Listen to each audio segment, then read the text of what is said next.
received the package today. So this is from Sydenham, from Miss Zara Villacorta. Thank you so much. This is a sort of like a vitamins. So this is what you call the Feel Good Lactium Food Supplement. So yeah, I can't wait to try this out. Thank you so much, Sydenham.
Kahapon si Dane kasama ko ngayon, si Francesca Paulina. Oo naman, nakakainis naman. Uwian na kasi early dismissal. Ano oras na, girl? Hindi ko alam. 5? Magpakilala. Hello. Ayoko na. Nakakainis Ate B. Ano ba yun? Ang arte-arte ng kasama ko. Ayun, para kasama na siya sa vlog ko. Group mates kami. Yes. At diba, ang tangkad-tangkad ko sa kanya. Oo. Hello. Nanliliit ako. Charot. Yun, bye-bye. Bye-bye. Ano meron dyan? Ano pinagkakaabalahan mo dyan, ha? Ha? Bibi! Saan galing yan? Ha, Bibi? Ba't di mo alam? Ano yan? Horse. Horse? Kamukha mo, ha? Yan, no? Part 2 ng Balikbayan. So, magbebenta ba tayo?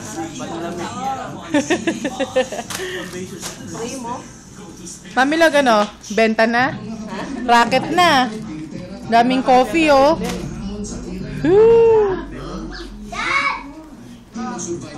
Hi, ma'am. No.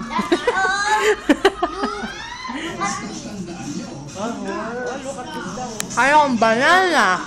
Sarap. Kakauwi ko lang. Ang dami-dami mo namang toys. Sa'yo lahat yan? Yes. Yeah, is that all yours?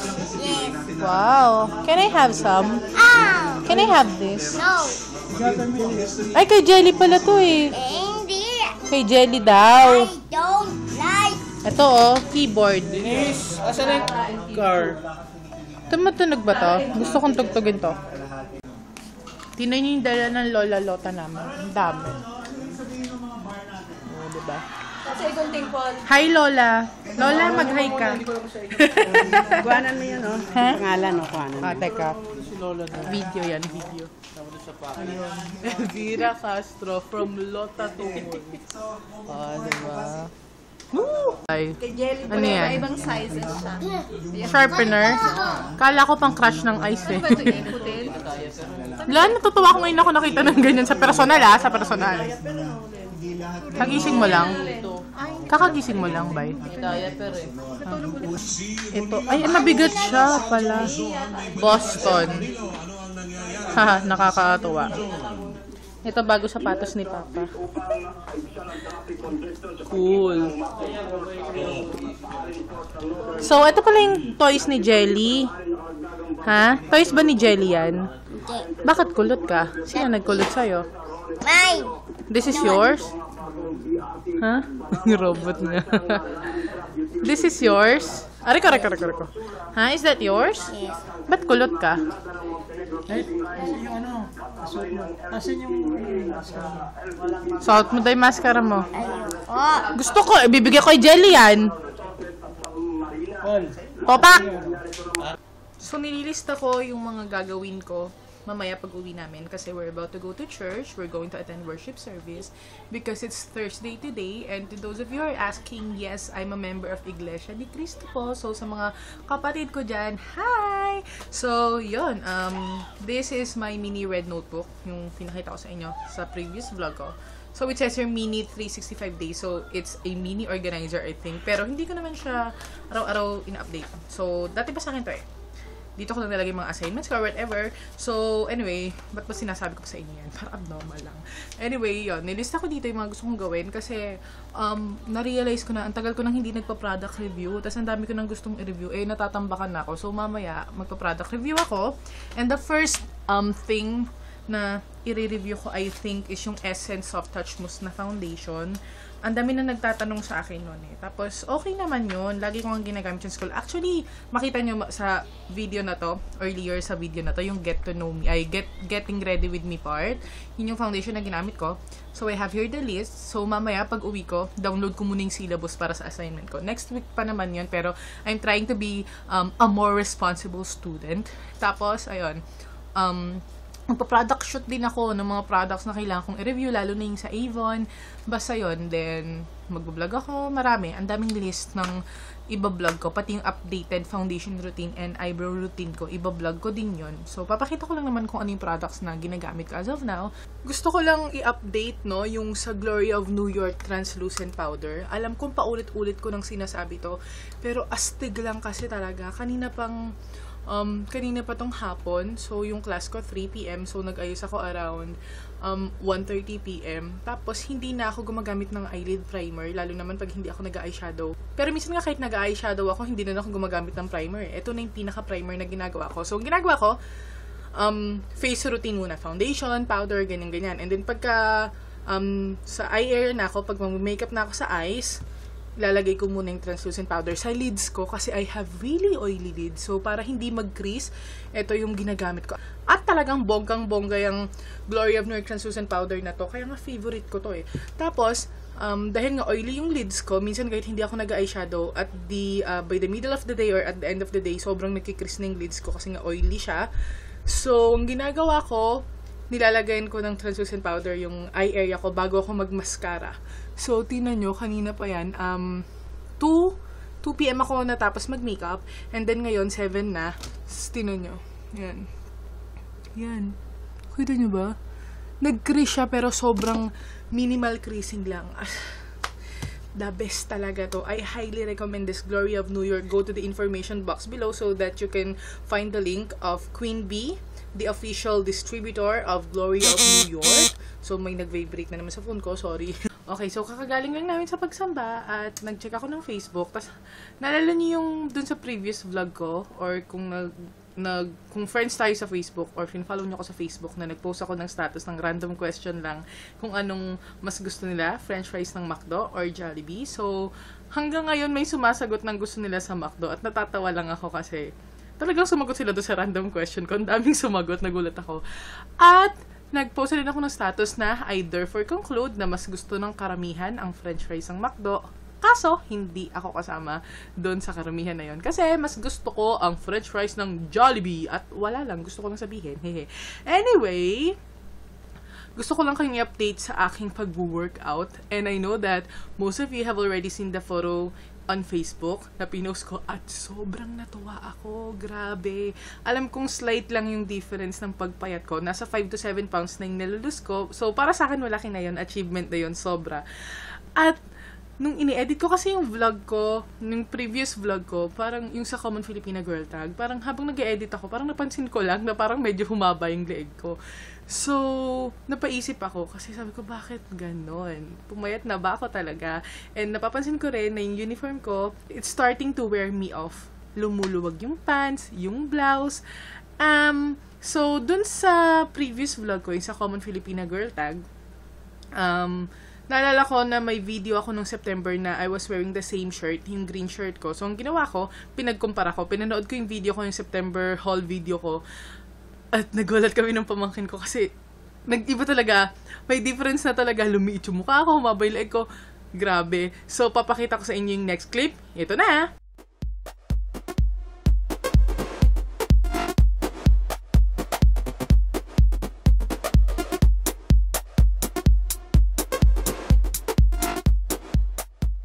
Nakita nyo, grabe, diba? Sobrang achievement para sa kanya. Kaya, lalo akong namomotivate na gawin to at sana na-motivate ko rin kayo. At alam ko, nakita na ng iba sa inyo yung picture nga sa Facebook. Sobrang namotivate ako. At thank you sa encouraging words nyo. Na kayang-kaya ko to. At oo, kayang-kaya ko to. Sabi ko nga dun sa Facebook ko, hindi ako titigil hanggat hindi pa nai-insecure si Era Madrigal sa akin. So, ayun! Tinan niyo po tong chocolate na galing sa Bahrain. Diba? Bongga. Kahit patungan mo na. Ang mga gadget daw Oh my God. Ay, ano nakasulat? Ano mga nakasulat? gadget daw doon, gadget. Ang ingay ng mga tao sa paligid ko. Kaya nga yung pabango nga. Ito, itsura Na niya. lang. Yan. Ano sabi mo sa chocolate mo? Masarap naman. Say hi to the fans mo na. Mag-message ka naman. Corny nito eh. Message. Sa tingin mo, anong survey? Papayag kaya sila? Malay natin. Yan, bago laruan niya na yan. Anong survey natin sa'yo? Gagalit. Ay, kami lang! Sige, para kasi Nikki. Kit! Kit! Kit! Kit! Wala na yung momentum! Kasi pangalawang beses na hindi pala na-record yung kanina. Pero Kit! Congratulations sa 100 subscribers mo. At sobrang awesome talaga kayo. Nabubulol ako. Congratulations, Kit! Nabubulol. Alam kong maraming hundreds pa na subscribers ang darating sa buhay mo, Deliciousness. At go mo lang yung very interesting vlogs mo kahit maikse, kahit na kung saan-saan ka lang nagpupunta, kung ano lang pinapakita mo, sobrang interesting pa lang. Take it from me. Tapos, ayun, Kit! May hangover ako dun sa video na pinost ko kanina na bumubusi na ako nung college pa tayo. At very nostalgic na tutuwa ako. Pero basta, tingnan mo naman yung college pa tayo, di ba? Pag ganun-ganun lang tayo, bumubusi-busi na lang. Pero ngayon, nasa na tayo? Sumisikat ka na, Deliciousness! Congratulations! Hanggang sa maging millions na yung subscribers mo. And sobrang awesome na ng video mo. Basta pagpatuloy mo lang yan, push mo lang yan. Basta lagi mong papakita si Crush, ha? Hoy! Batiin mo naman. Tumingin ka naman dito. Happy birthday. Ay, hindi mo pala birthday. Batiin mo, 100 subscribers, awesomeness. Congratulations! Yun lang. Tapos na, okay na. Ang corny ni Queen Bee. Basta yun, congratulations ulit, Deliciousness! I love you so much! Good luck! At push mo lang yan, yung promise natin, pagka nag-hit ka pa ng awesome number of subscribers, hindi ko muna sabihin kasi secret muna. Pero sa ngayon, sumayaw ka muna, ha? Stay awesome and accomplish your mission. Deliciousness. Mwah, mwah, mwah, mwah, mwah. Okay, I thought that I just received this, the product itself, but when I looked inside the package, I saw this envelope. And how do you open an envelope? Just a random question again. Do you remove the seal? Or do you tear it here on the side of the envelope? So, ayun, wala lang. Just asking another random question. So, ayun, let's see what's inside this envelope. Wait. Oh, it's a letter explaining all about the Feel Good Latte Cream. So, I won't show it to you na lang. So, private lang. So, yun. As you can see, that my face is a bit oily because I smothered Hill Cream, Glory of New York Hill Cream all over my face because I've been having this mini, I don't know what they called it. May mga maliliit na parang butlig-butlig na, ewan ko, parang mga breakouts din siya, pero maliliit lang. So, ayun. 3 nights na akong gumagamit ng Glory of New York Hill Cream as my night moisturizer. Tapos, ang galing kasi yung pimples ko na to, tingnan nyo, nag-heal na siya agad. And, kung napansin nyo doon sa previous vlogs ko, active pa yung pimple ko dito nun eh. Tapos ngayon, ayan, natuyo na siya. Galing talaga, bonggang-bongga talagang Glory of New York Hill Cream. So, I'm telling you guys, get your samples now from Glory of New York. Kung ayaw nyong bilhin yung big tub na Glory of New York Hill Cream, bilhin nyo muna yung sample sizes para matry nyo muna siya. Para wag kayo mabigla. Pero worth it naman siya. Worth every penny kasi talagang... Walang available na sample. Ay, wala ba? O sige, yung big tub na lang. Sorry. Ayun, kasi worth it naman siya. Kasi talagang i-heal niya yung skin problems nyo. Acne, pimples, simple simple wounds, mga ganon. So, yun. I highly recommend it. Ha? Ano na? Sale daw yung ibang sample sizes. Ano, what are those products? Ayun pa pala. I want to promote then the Glory of New York Aloe Vera All Skin Gel. Kung oily skin kayo, kasi yung Hill Cream nga medyo oily siya. Ngayon, kung oily yung skin nyo, yun na lang i-recommend ko yung Aloe Vera All Skin Gel. Magaling din yan. I-treat din niya yung skin problems nyo, lalo na yung pimples nyo, the best yan. So, minsan naman ang ginagawa ko, para talagang matreat siya ng bongga at ma-moisturize yung skin ko din at the same time, ang ginagawa ko, lalagay ko muna yung Hill Cream, then I let my skin absorb it for a while, and then tsaka ko ilalagay sa ibabaw yung Aloe Vera All Skin Gel para mawala yung oiliness na galing dun sa Hill Cream. So, yun. Gagawa ako ng video about that para mas maintindihan nyo. Or pwede na sa gabi lang yung night cream, tapos daytime, Aloe Vera All Skin Gel. O, yun daw. O, pwede naman daw na sa gabi yung Hill Cream, then pwede sa umaga yung Aloe Vera All Skin Gel since it's a gel, so it has a matte finish, so para ma-avoid din yung oiliness ng skin nyo. Before that was my moisturizer. Kaso ngayon, nagsiswitch ako eh, kasi it depends on my, skin condition. So, ayun, I think I'm just going to end this vlog right now. At, babush muna. Meme time muna. Hindi. Mag-vlog pa ako. Tsaka edit ko yung vlog na to. So, yun. See you on the next vlog. Bye-bye! Bye, Queen Bee! Bye!